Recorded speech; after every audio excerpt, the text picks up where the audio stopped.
Hello నమస్తే welcome to movie mixture. ఈ మధ్య కాలంలో రజనీకాంత్ ఫిల్మ్స్ లో స్పెషల్ ఐటమ్ సాంగ్స్ ప్లాన్ చేస్తున్నారు మేకర్స్. స్టార్ హీరోయిన్స్ నటించే ఈ ఐటమ్ సాంగ్స్ సినిమా రిలీజ్ కి ముందే మరింత క్రేజ్ హైప్ తీసుకొస్తున్నాయి. అయితే రజనీ లాంటి మాస్ సూపర్ స్టార్ సినిమాల్లో ఐటమ్ సాంగ్స్ అవసరమా? ఐటమ్ సాంగ్స్ లేకుంటే రజనీకాంత్ సినిమాలు సక్సెస్ కావా?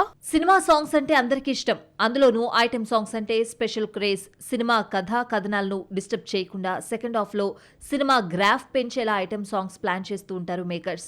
ఒకప్పుడు ఈ ఐటమ్ సాంగ్స్ చేయడానికి స్పెషల్ గా డాన్సర్స్ ఉండేవారు. కానీ స్టార్ హీరోయిన్లతో మోడల్స్ తో ఈ ఐటమ్ సాంగ్స్ చేయించడం ఇప్పటి ట్రెండ్. అందుకే చిన్న హీరో పెద్ద హీరో అని తేడా లేకుండా సినిమాల్లో ఐటమ్ సాంగ్స్ ప్లాన్ చేస్తున్నారు నేటి డైరెక్టర్స్. ఐటమ్ సాంగ్స్ కి రజనీకాంత్ సినిమాలేవి మినహాయింపు కాదు. ఐటమ్ సాంగ్స్ కేవలం గ్లామర్ కోసమే కాదు, సినిమాలోని మాస్ ఎలిమెంట్స్ ని పెంచడానికి ఒక టూల్ లా పనిచేస్తాయి. డైరెక్టర్ లోకేష్ కనగరాజ్ సినిమాల్లో పాటలు తక్కువగా ఉన్న పాటలను చాలా చక్కగా పవర్ఫుల్ గా ఉండేలా డిజైన్ చేస్తారు. అలా కూలీ సినిమాలో డిజైన్ చేసిన మోనికా సాంగ్ సినిమాపై క్యూరియాసిటీని పెంచడానికి ఉపయోగపడింది. దీనికి తోడు పూజా హెగ్డే, సౌబీన్ సాహిర్ స్టెప్పులు మాస్ ఆడియన్స్ ని ఉర్రూతలూగించాయి. కూలీ కంటే ముందొచ్చిన జైలర్ సినిమాలో కూడా స్పెషల్ సాంగ్ ప్లాన్ చేశాడు డైరెక్టర్ నెల్సన్. కావాలయ్యా అంటూ సాగే పాటలో రజనీకాంత్ తో పాటు తమన్నా చేసిన డాన్స్ వైరల్ అయింది. అయితే సినిమా కథలో దమ్ముంటేనే ఇలాంటి పాటలు ప్లస్ అవుతాయి. జైలర్లో పాటతో పాటు cinema content, Rajinikanth screen presence, Anirudh background score కూడా తోడవడంతో ఆ పాట అంత పెద్ద హిట్ అయింది. సినిమాలో రజనీకాంత్ సీరియస్ రోల్ చేసినప్పటికీ కావాలయ్య వంటి పాట సినిమా రిలీజ్ ముందు వరకు ఉన్న అంచనాలను ఒక్కసారిగా పీక్స్ కి తీసుకువెళ్లింది. Tamannaah dance, Anirudh music social మీడియాలో రీల్స్, షార్ట్స్ రూపంలో వైరల్ అవ్వడంతో సినిమాకు విపరీతమైన ఫ్రీ పబ్లిసిటీ వచ్చింది. రజనీకాంత్ సినిమాలకు ఆడియన్స్ ఎలాగో వస్తారు, కానీ ఇలాంటి ట్రెండీ పాటలు యువతను కూడా థియేటర్లకు రప్పించడంలో సక్సెస్ అయ్యాయి. రజనీకాంత్ వంటి ఒక ఇంటర్నేషనల్ సూపర్ స్టార్ కి ఐటమ్ సాంగ్స్ తోడు అవసరమా అని ఆలోచిస్తే దాని వెనుక మేకర్స్ మార్కెటింగ్ స్ట్రాటజీ కనిపిస్తుంది. నిజానికి రజనీకాంత్ సినిమాల సక్సెస్ కి ఆయన స్టైల్, నటన మరియు స్క్రీన్ ప్రెజెన్స్ మీదే ఆధారపడి ఉంటుంది. రజనీకాంత్ సినిమా అంటే కేవలం ఒక స్టోరీ చెప్పడం కాదు, అది ఒక సెలబ్రేషన్. మాస్ ప్రేక్షకులు థియేటర్లో విజిల్స్ వేయడానికి, డాన్స్ చేయడానికి ఇలాంటి హై ఎనర్జీ సాంగ్స్ ని మేకర్స్ ప్లాన్ చేస్తూ ఉంటారు. అలాగే నెక్స్ట్ ఇయర్ రాబోతున్న జైలర్ 2లో కూడా ఓ స్పెషల్ సాంగ్ ప్లాన్ చేస్తున్నాడట డైరెక్టర్ నెల్సన్ దిలీప్. అంతేకాదు ఈ పాటలో డాన్స్ చేయడానికి నోరా ఫతేహిని కాంటాక్ట్ చేసినట్లు సమాచారం. సిల్వర్ స్క్రీన్ పై దళపతిగా కోట్లాది మంది నీరాజనాలు అందుకున్న విజయ్ ఇప్పుడు రాజకీయ రంగంలో కూడా కోట్లాది మంది అభిమానాన్ని చూరగొంటున్నారు. తన స్పీచ్లలో కేవలం సినిమా డైలాగులకే పరిమితం కాకుండా ఒక పక్కా పొలిటికల్ స్ట్రాటజీతో ప్రజల ముందుకు వస్తున్నారు.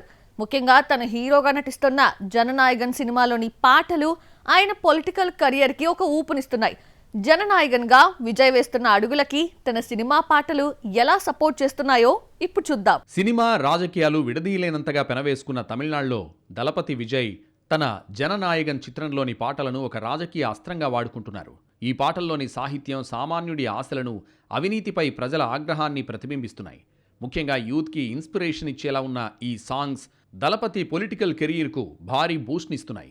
క్షేత్రస్థాయిలో పార్టీ క్యాడర్ను ఉరకలెత్తిస్తోంది. విక్రవాండిలో జరిగిన మొట్టమొదటి బహిరంగ సభ విజయ్కి పొలిటికల్గా చాలా ముఖ్యమైంది.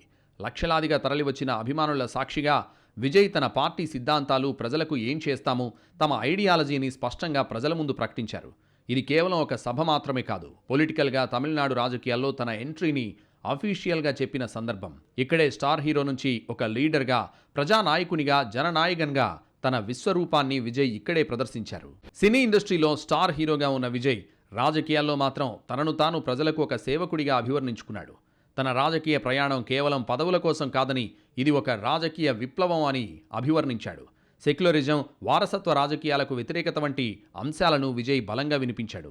గ్రామీణ స్థాయి నుండి పార్టీని, నాయకులను తయారు చేయడం ద్వారా 2026లో తమిళనాడు అసెంబ్లీ ఎన్నికల్లో పోటీ చేయాలని ఆ దిశగా అడుగులు వేస్తున్నాడు విజయ్.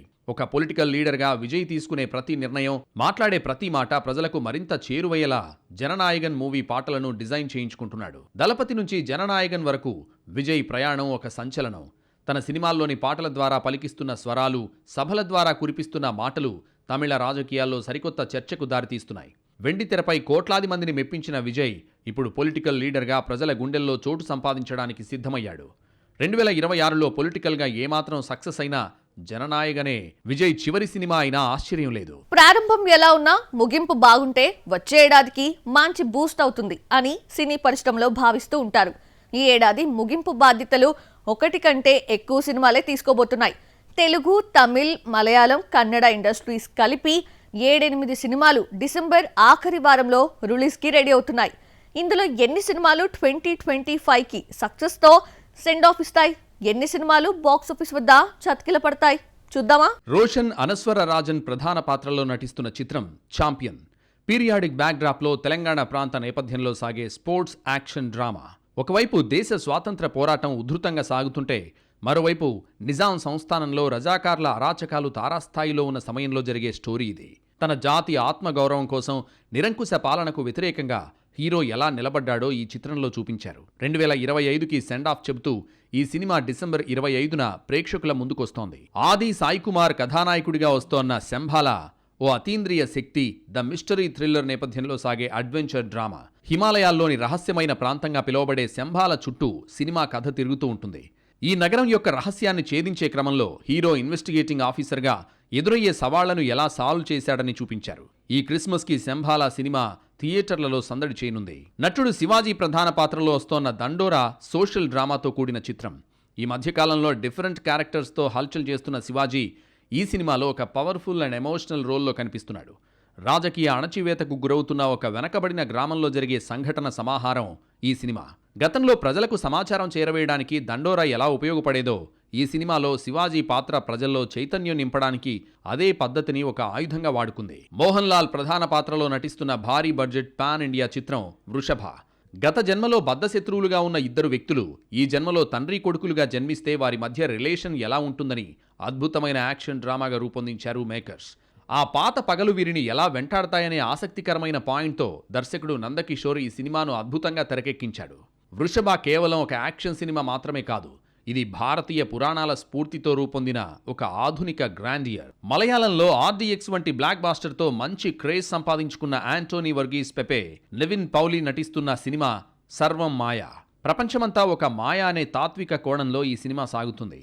ఒక వ్యక్తి తన జీవితంలో ఎదుర్కొనే వింత సంఘటనలు, అతను నమ్మిన నిజాలు ఎలా అబద్ధాలుగా మారాయి, అసలు వాస్తవం ఏంటి అనే ఉత్కంఠభరితమైన విషయాలతో సినిమా తెరకెక్కింది. సస్పెన్స్ థ్రిల్లర్గా ఈ సినిమాను ఎక్స్పెరిమెంట్ మూవీగా తెరకెక్కించాడు దర్శకుడు అఖిల్ సత్యన్. డిసెంబర్ 25న ఆ సినిమా కూడా ప్రేక్షకుల ముందుకు రానుంది. కన్నడ సినీ పరిశ్రమలో ఎంతో ప్రతిష్టాత్మకంగా రూపొందుతున్న భారీ మల్టీస్టారర్ చిత్రం 45. ప్రముఖ కన్నడ సంగీత దర్శకుడు అర్జున్ జన్య మొదటిసారిగా డైరెక్షన్ చేస్తూ రూపొందించిన సినిమా ఇది. శివరాజ్ కుమార్, ఉపేంద్ర, రాజ్బీ శెట్టి లాంటి కన్నడ స్టార్ హీరోలు కలిసి నటిస్తుండటంతో ఈ సినిమాపై భారీ అంచనాలు నెలకొన్నాయి. క్రిస్మస్కు రిలీజ్ కావాల్సిన ఈ సినిమా న్యూ ఇయర్ రోజున ప్రేక్షకుల ముందుకొస్తోంది. అలాగే కిచ్చా సుదీప్ హీరోగా వస్తోన్న మార్క్ సినిమా కూడా ఈ క్రిస్మస్కే రిలీజ్ అవుతోంది. డిసెంబర్ 12నే రావాల్సిన కార్తీ అన్నగారు వస్తారు ఫైనాన్స్ ఇష్యూస్ కారణంగా సినిమా పోస్ట్ పోన్ అయి క్రిస్మస్కి వస్తుందన్నారు మేకర్స్. ఇందులో హీరోయిన్గా చేస్తోన్న కృతి శెట్టికి తమిళంలో ఇదే మొదటి సినిమా. మొత్తానికి అన్ని వాయిదాలను దాటుకుని ఈ మంత్ ఎండ్లో కార్తీ బాక్సాఫీస్ను షేక్ చేయడానికి వస్తున్నాడు. ఈ సినిమాల్లో ఏవి 2025 ఇయర్కి సక్సెస్తో సెండ్ ఆఫ్ ఇస్తాయో చూద్దాం. టాలీవుడ్ చిట్టమ్మ ఫరియా అబ్దుల్లా బిగ్ స్క్రీన్ పై మళ్ళీ ఎప్పుడు కనిపిస్తుంది? హీరోయిన్ గానే కాకుండా సింగర్, డాన్సర్ గా కూడా చేస్తుందా? అందుకే సినిమాలు తగ్గించేసిందా? ఇకపై హీరోయిన్ గా కొనసాగుతుందా లేక సింగర్ గా డైవర్ట్ అవుతుందా? ఈ స్టోరీలో చూద్దాం. చిట్టిగా ఓవర్ నైట్ లో క్రేజ్ తెచ్చుకున్న పొడుగు కాళ్ల సుందరి ఫరియా అబ్దుల్లా జాతిరత్నాలతో తెలుగు పరిశ్రమకు మరో టాలెంటెడ్ లోకల్ యాక్ట్రెస్ దొరికేసింది అనుకున్నారు. కట్ చేస్తే ఆ తర్వాత చేసిన సినిమాలేవి ఆశించిన విజయాలు అందించలేదు. అక్కినేని హీరోలతో నటించే ఛాన్స్ వచ్చింది కానీ అది కేవలం ఒక పాటలో ఆడిపాడే ఛాన్స్ మాత్రమే. ఆ తర్వాత తెలుగులో చేసిన మోస్ట్ ఎలిజిబుల్ బ్యాచులర్, బంగారాజు సినిమాలు తనకు పెద్దగా అవకాశాలు తేలేదు. Like and share, subscribe, Ravanasura, ఆ ఒక్కటి అడుగు సినిమాలతో ఫ్లాప్ హీరోయిన్ గా ముద్రపడింది. కల్కి 2898 ADలో గెస్ట్ అపీరెన్స్ ఇచ్చినా అది ఫరియాకు పెద్దగా యూజ్ కాలేదు. కానీ ఆ తర్వాత వచ్చిన మత్తు వదలరా 2తో బ్లాక్ బస్టర్ అందుకుంది ఫరియా. మత్తు వదలరా 2 సక్సెస్ తో కంబ్యాక్ అయిన తర్వాత కూడా ఫరియాకు లక్ కలిసి రావట్లేదు. బిగ్ హీరోల ఆఫర్స్ కోసం చూస్తే ఫేట్ మరోటి డిసైడ్ చేస్తోంది ఫరియా విషయంలో. ఈ సినిమా ప్రమోషన్ కోసమని చేసిన సాంగ్ పెద్ద హిట్ కావడంతో లిరిక్ రైటర్ కమ్ సింగర్ గా ఫరియా అబ్దుల్లా పేరు తెచ్చుకుంది. తెలుగులో ఎప్పుడో కమిట్ అయిన చిత్రం గుర్రం పాపిరెడ్డి. ఇందులో OTT హీరో నరేష్ అగస్త్యతో జోడీ కట్టింది ఫరియా అబ్దుల్లా. అడల్ట్ కామెడీగా తెరకెక్కిన ఈ సినిమా డిసెంబర్ 19న ప్రేక్షకుల ముందుకు వచ్చింది. సినిమాలో హీరోయిన్ గా నటిస్తున్న, సినిమా ప్రమోషన్లలో యాక్టివ్ గా పార్టిసిపేట్ చేస్తోంది ఫరియా అబ్దుల్లా. పాపి పాపి అంటూ సాగే పాటను ఫరియా రాసి ఆడి పాడింది. ఈ ప్రమోషనల్ సాంగ్ కారణంగా హీరోయిన్ కంటే సింగర్ కమ్ డాన్సర్ గా ఎక్కువ వైరల్ అయింది. ప్రస్తుతం సందీప్ కిషన్ హీరోగా తమిళంలో సిగ్మా అనే ప్రాజెక్ట్ చేస్తోంది ఫరియా. ఈ సినిమా లైకా ప్రొడక్షన్స్ బ్యానర్ లో నిర్మాణం జరుపుకుంటోంది. దళపతి విజయ్ కుమారుడు జేసన్ సంజయ్ ఈ సినిమాతో డైరెక్టర్ గా పరిచయం అవుతున్నాడు. ఇప్పటికే రిలీజ్ అయిన మోషన్ పోస్టర్ ఇంట్రెస్ట్ క్రియేట్ చేస్తోంది. రీసెంట్ గా షూటింగ్ కంప్లీట్ చేసుకున్న ఈ మూవీ రిలీజ్ కి రెడీ అవుతోంది. మూవీ మిక్చర్లో మరికొన్ని అప్డేట్స్ ఇప్పుడు చూద్దాం. బోర్డర్ సినిమాలోని సందేశే ఆతే హై పాటని బోర్డర్ 2లో కూడా కంటిన్యూ చేస్తున్న డైరెక్టర్ కొన్ని మార్పులతో ఆ పాటను మళ్లీ రీక్రియేట్ చేస్తున్నారట. ఇప్పటి కాలానికి అనుగుణంగా ఫ్యామిలీని గుర్తు చేసుకుంటూ ఆర్మీలో పనిచేసేవాళ్లు ఎలా ఉంటారో ఈ సాంగ్లో చూపించబోతున్నారు. బాలీవుడ్లో కలెక్షన్స్ కురిపిస్తోన్న దురంధర్కి ఓటీటీ రైట్స్ కోసం భారీగానే ఆఫర్ చేసిందట నెట్ఫ్లిక్స్. సుమారు 275 కోట్లకు డిజిటల్ రైట్స్ దక్కించుకుందని బాలీవుడ్ టాక్. అజిత్ లైఫ్ స్టైల్పై ఓ హాలీవుడ్ కంపెనీ డాక్యుమెంటరీ చేయనుందట. ఓవైపు సినిమాలు, మరోవైపు రేసింగ్ ఫ్యాషన్ రెండింటినీ ఎలా బ్యాలెన్స్ చేస్తూ రేసింగ్ రిస్క్ అయినా అజిత్ కంటిన్యూ చేయడానికి రీజన్ ఏంటి? ఇలాంటి ఇంట్రెస్టింగ్ టాపిక్స్తో ఈ షార్ట్ ఫిలిం రూపొందనుంది.